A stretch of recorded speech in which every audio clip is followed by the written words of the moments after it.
Bonjour à toutes et à tous sur Au large biblique, le podcast qui explore la Bible et ses arbres pour cette série. Ce n'est pas un arbre, pas même une forêt que je vous propose de découvrir avec cet épisode. Il s'agit d'une histoire qui ressemble fort à une fable qu'on peut appeler aussi parabole puisque nous sommes dans le domaine biblique, ce qu'on pourrait aussi désigner d'apologue, c'est-à-dire un récit souvent imaginaire qui débouche sur une leçon morale.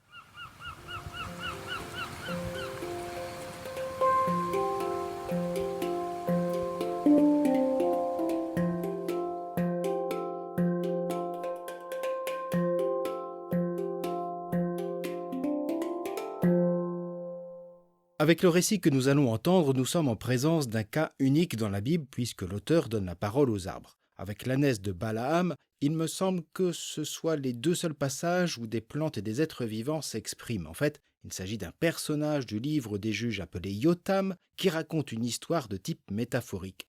Je ne vous situe pas tout de suite le contexte, on va d'abord découvrir ce récit, cette fable, puis nous verrons quelles interprétations peuvent en être déduites. Ouvrons donc ce livre des juges au chapitre 9.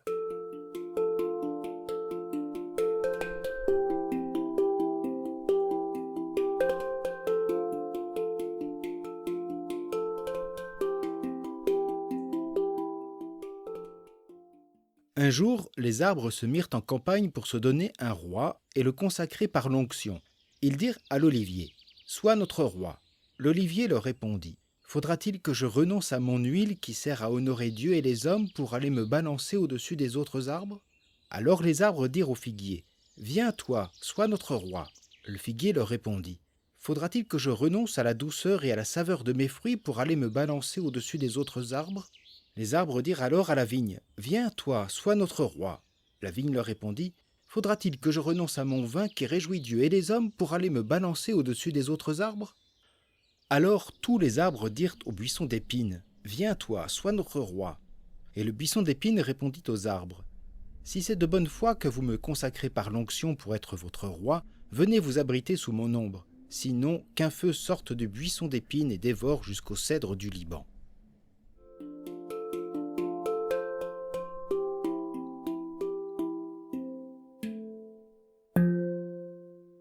Le récit met en scène des arbres dont 5 espèces sont ici citées. L'olivier, le figuier, la vigne, le buisson d'épines et enfin le cèdre. Excepté ce dernier qui est associé au Liban et le buisson d'épines très commun, les 3 autres arbres, l'olivier, le figuier et la vigne, sont emblématiques de la terre d'Israël. Comme on l'a entendu, la parabole a pour thème la royauté et le pouvoir. Des arbres se cherchent un roi et après moult refus, seul le buisson d'épines accepte. Mais pourquoi cherche-t-il un roi? Pourquoi certains refusent et ce dernier accepte? Est-ce une critique du pouvoir, de la royauté ou bien y a-t-il autre chose? Et que signifie la morale de l'histoire? Si c'est de bonne foi que vous me consacrez par l'onction pour être votre roi, venez vous abriter sous mon ombre, dit le buisson d'épines, sinon qu'un feu sorte du buisson d'épines et dévore jusqu'au cèdre du Liban. D'ailleurs, est-ce bien la morale de l'histoire? Le contexte peut-il nous aider à éclairer ce point?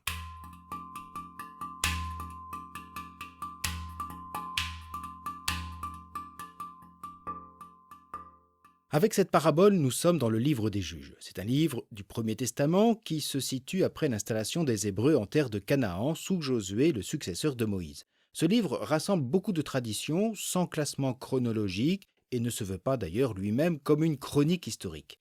Le livre des Juges raconte la difficile présence des 12 tribus d'Israël submergées par les incursions philistines, moabites, ammonites, mais surtout le livre dénonce les égarements des Israélites qui s'adonnent aux idoles cananéennes et autres, et en oublie bien évidemment le Seigneur qui les abandonne aux mains des ennemis jusqu'à ce que les fils d'Israël crient vers Dieu qui leur envoie un sauveur qu'on nomme Suphète ou juge.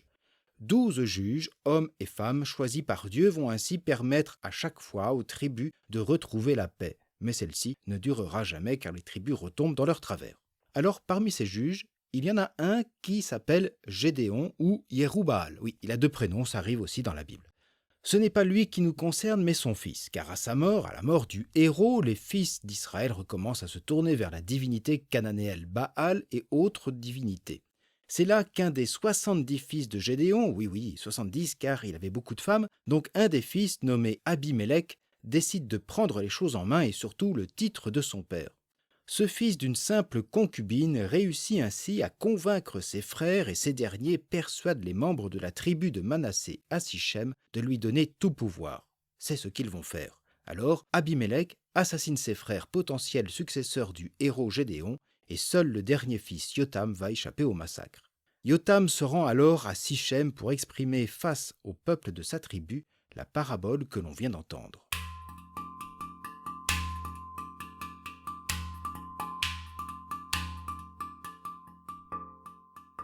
Il y a donc désormais un roi à Sichem, dont les chefs des clans de Manassé ont accepté la candidature au prix du sang de ses frères. La parabole sert ainsi à dénoncer ce choix. Fallait-il un roi? Et fallait-il que ce soit Abimélec? Il y a ces bois dont on fait les héros, à l'image de Gédéon, son père, des bois nobles tels l'olivier, le figuier et la vigne. Mais ces derniers ont refusé ce titre royal. Et puisqu'il fallait un roi, il n'y eut que cet arbre épineux, Abimélec et sa soif de pouvoir.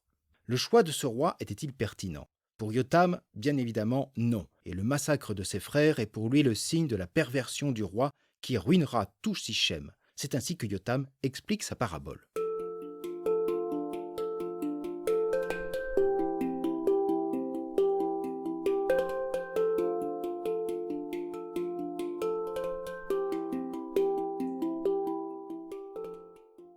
Maintenant, dit Yotam, avez-vous agi dans la fidélité et l'intégrité en faisant roi Abimélec? Avez-vous bien agi à l'égard de Yerubbaal, c'est-à-dire Gédéon et de sa famille? Mon père a combattu pour vous. Il a risqué pour vous sa vie. Il vous a arraché aux mains de Madian, mais vous, vous êtes levé aujourd'hui contre sa maison. Vous avez tué ses 70 fils sur une même pierre. Vous avez proclamé roi sur les notables de Sichem, Abimélec, le fils de sa servante, parce qu'il est votre frère. Si en ce jour vous avez agi dans la fidélité et l'intégrité envers Yerubbaal et sa maison, qu'Abimélec fasse votre joie et vous la sienne. Mais s'il n'en est pas ainsi, qu'un feu sorte d'Abimélec qu'il dévore les notables de Sichem, et que des notables de Sichem sortent un feu pour dévorer Abimélec. Yotam prit la fuite et disparut. Il alla s'établir à Béer par crainte d'Abimélec son frère.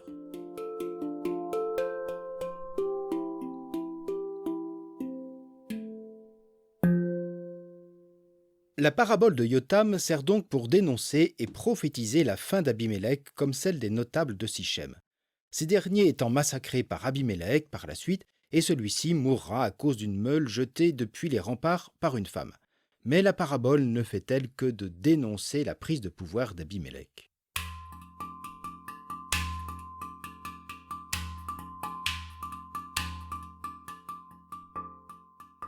Le livre des juges, comme la saga des rois, est très critique vis-à-vis de la royauté. Il dénonce les abus de pouvoir, le danger de confier un pays non pas à une collectivité de 12 tribus, mais à une seule et même personne, héritier de son père.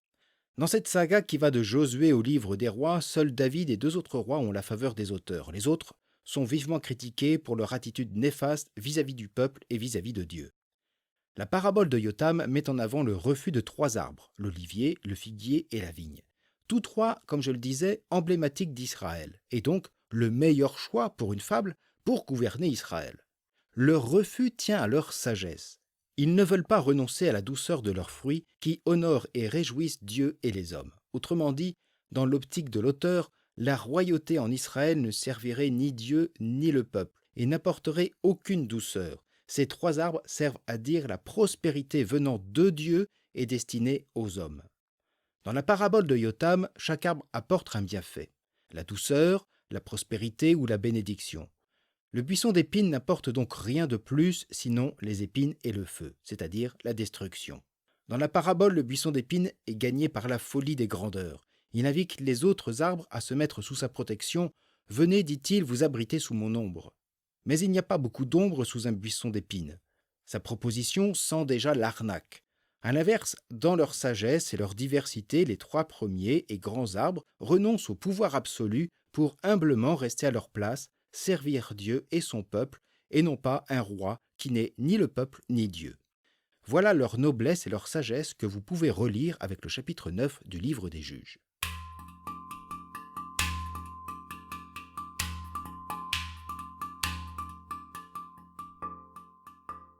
La fable des arbres ne sert pas seulement le contexte immédiat du livre des juges, elle dénonce aussi les prétentions et la quête du pouvoir absolu qui finit toujours par se servir, voire asservir au lieu de servir. Cette tentation du pouvoir qui traverse toutes les époques et toutes les cultures. Paradoxalement, les arbres sont synonymes de force et de puissance, mais ici, ce sont les grands arbres qui nous apprennent l'humilité, comme ce pourrait être aussi le cas pour notre prochain épisode qui va nous faire grimper sur un sycomore. Je pense que beaucoup ont déjà deviné la scène en question, et si ce n'est le cas, vous la découvrirez. Ah, dernière chose, durant cet été 2020, j'ouvre un défi photo sur Instagram dans la continuité de cette série. Je vous propose de photographier un arbre ou plusieurs qui vous tient à cœur parce qu'il compte pour vous, qu'il représente votre été ou simplement parce que vous l'appréciez. Il vous suffit de le publier sur Instagram et peut-être même sur d'autres réseaux sociaux en mentionnant le compte du podcast @aularge.eu. J'ai mis les liens Facebook et Twitter en note de cet épisode. En commentaire, vous pouvez raconter votre choix ou juste en préciser l'essence. Je repartagerai votre arbre en story, histoire de mettre beaucoup de verre sur le fil de notre série et peut-être y aura-t-il une surprise pour certains participants. Je compte sur chacun et chacune d'entre vous pour ces semaines à venir, alors à vos appareils photo et à vos arbres, et à très bientôt sur Au Large Biblique, le podcast qui explore la Bible et que vous aimez partager.